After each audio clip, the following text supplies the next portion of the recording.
Sunog na naman sa Tondo, Maynila. Abot sa 30 bahay ang natupok sa Barangay 107 kagabi. Yan ang unang balita ni Jomer Apresto. Napa-video na lang ang residenteng ito habang tinutupok ng apoy ang kanyang bahay sa Barangay 107 sa Tondo, Maynila. Tanging cellphone lang kasi ang kanyang naisalbang gamit. Kumain kasi kami sa baba kasama ng kapitbahay na ko. Tapos may nagsigawan, nakala namin nag-aaway. Nung may nagsabi na sunog, wala akong dala, umakyat ako sa amin. Nung nakita ko sa bintana, yung apoy nasa kabila ng bahay, ang bilis kasi ng apoy eh. Wala rin daw siyang katulong maghakot ng gamit dahil nasa trabaho pa ang kanyang asawa noong mga oras na yon. Ang ilang residente naman, nagtulong-tulong na sa pagbubuhat ng gamit ng kanila mga kapitbahay. Ayon sa Bureau of Fire Protection, nagsimula ang sunog mag-aalas 8 kagabi. Dahil dikit-dikit at pawang gawa sa light material sa mga bahay, agad na itinaas ay 3 alarma ang sunog kung saan nasa 12 truck ng bumbero ang kinailangang rumesponde. Umabot sa 30 bahay ang tinupok ng apoy at apektado ang nasa 50 pamilya.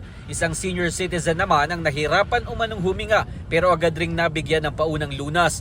Batay sa datos ng BFP, aabot sa 700,000 piso ang halaga ng napinsalang ari-arian. Ika-4 na sunog na ito sa Tondo sa nakalipas na 10 araw.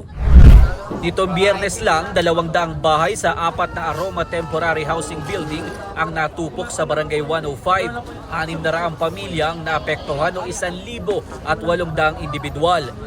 Noong Martes naman, March 19, 15 pamilya ang nawala ng bahay ng sumiklabang sunog sa Barangay 186. Wala namang naiulat na nasaktan doon pero ilang alagang hayop ang nasunog. Aabot naman sa 80 pamilya ang nasunugan sa panulukan ng Quirino at Herbosa na tumagal ng 2 oras Sabado ng madaling araw noong March 16. Paalala ng BFP lalo na ngayong mahal na araw, yung mga aalis po ng bahay, huwag po nilang kalimutan na alisin po yung lahat ng mga appliances. I-shutdown po nila ang kanilang mga electric fuse at hanggat maaari, ibili nila sa mga kapitbahay nila yung bahay nila. ito ang unang balita. Jomer Apresto para sa GMA Integrated News.